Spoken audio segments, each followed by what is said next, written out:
Do you want to change and improve your self-awareness? Maybe it's something that you're struggling with. Maybe you're just getting caught in the same patterns, the same loops over and over again. You do things, you don't like it, and then you do the same thing again the next day or the next week or whatever it is. You're like, I keep doing this thing. How do I catch myself? If that sounds like you, this video is going to help you out.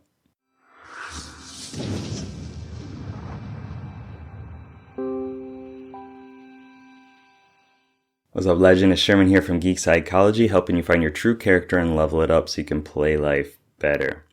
So I was kind of scanning the interwebs and this question came up of how do I improve my self-awareness?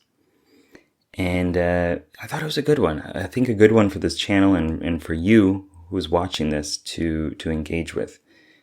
Because it's part of what we're doing here, right? We're helping you understand yourself so that you can understand other people. And that starting with understanding yourself is a key aspect, right? It's nice to understand everybody else too, but you really got to bring it inward. And so in terms of self-awareness and understanding who you are and you know, you might be in a situation and your friends, you're talking to them about something like, well, you always do that. I always do that? Really? Huh. Or you can't make a decision to save your life. No, I make a lot of decisions, don't I? I thought I did. Maybe I don't. And you start questioning who you are, your identity, or if the other person's wrong, or you just, whatever.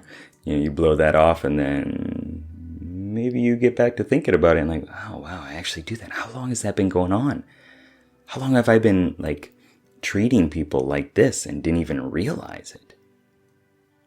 And that can be quite unsettling, to say it lightly, right? To be in this pattern of the machine of who you are and not notice it. And then what else are you not noticing? Right? The spiral goes on and on and on. In this video, I want to give you a couple pointers at the end on how to delve into that more. Okay, I'm going to give you some questions. But before that, let's talk about it. What I've noticed in my life, and this is from the things that I've read, from the things that I've learned, as well as my own experiences, is that if you don't measure it, you're never going to know if you're improving or making any headway, or if you're falling back on it, or whatever it is. You're not going to have a way of assessing it. And the problem with that, in terms of self-awareness, is the problem with that self-awareness is I'm not aware. Like, what you don't know what you don't know, right? So how do you measure what you don't know if you don't know that you don't know it? And basically, you just got to start somewhere.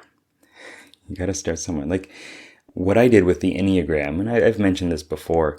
If you don't know the Enneagram model, I suggest you check it out. It's got a lot of great insights within it. I'm a type 9, and type 9 represses a lot of their emotions and their identity and their anger specifically.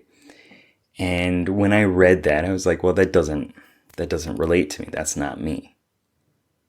And something about that, me saying that's not me, made me think that maybe I should check, right? Because of how quickly I said no to that thing.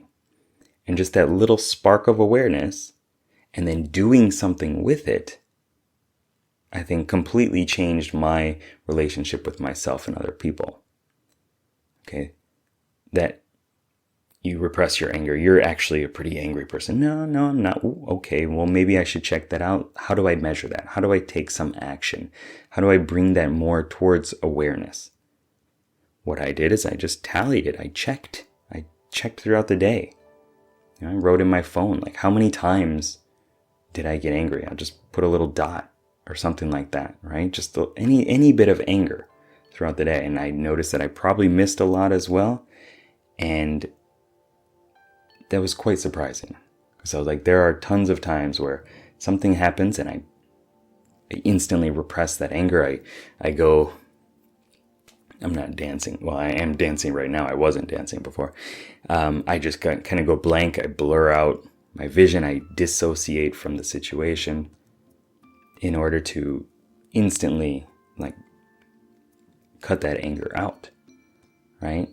But that it's still there. It came there, right? So checking that out. And this is just my example, but I want you to think about it, of course, in your own example too. But we're all stuck in different patterns, different trances, right? The things that we do that are just habitual, right? That we don't even notice that we're doing, like the drive to work or whatever it is. So in terms of what can you do?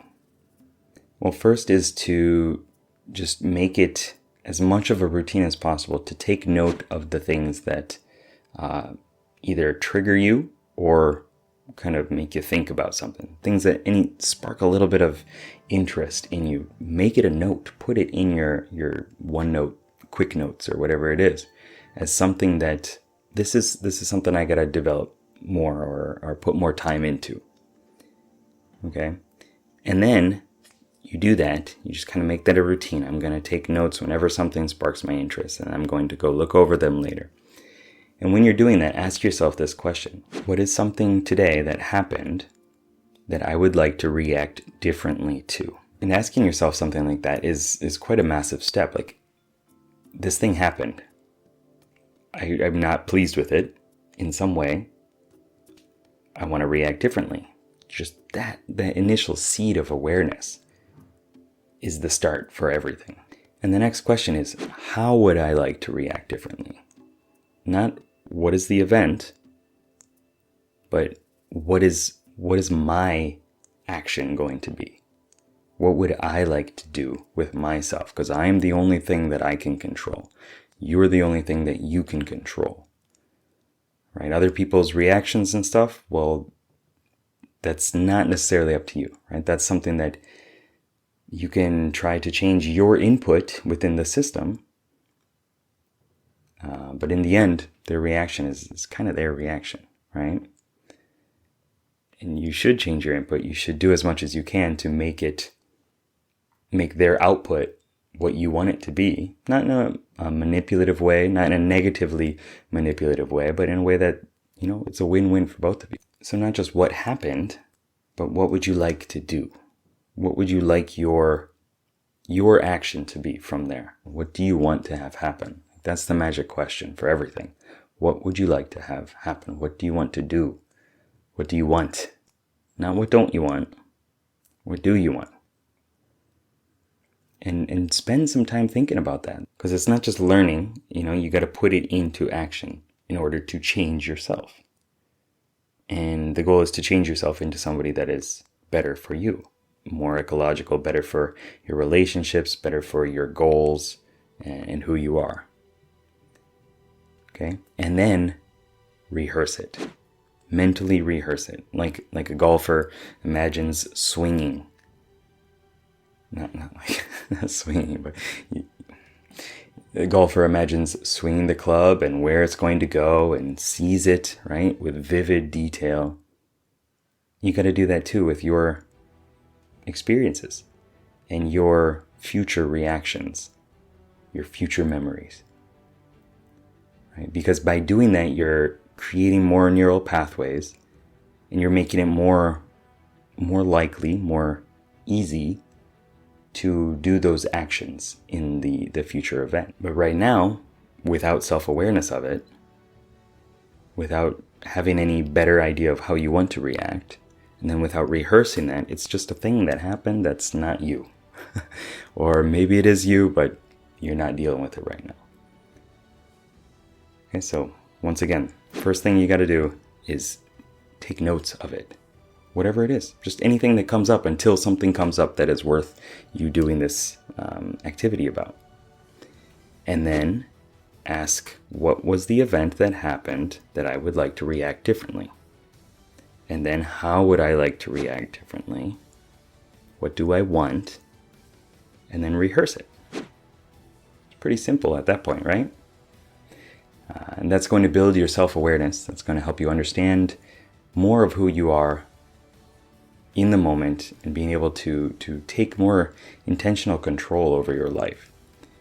Because if things are just happening to you and you're at effect all the time and the world is happening to me, all this stuff's happening to me, and you're not taking control of the things that you can take control of, which is you, your self, your ego, whatever you want to, however you want to frame that, that's all you can do.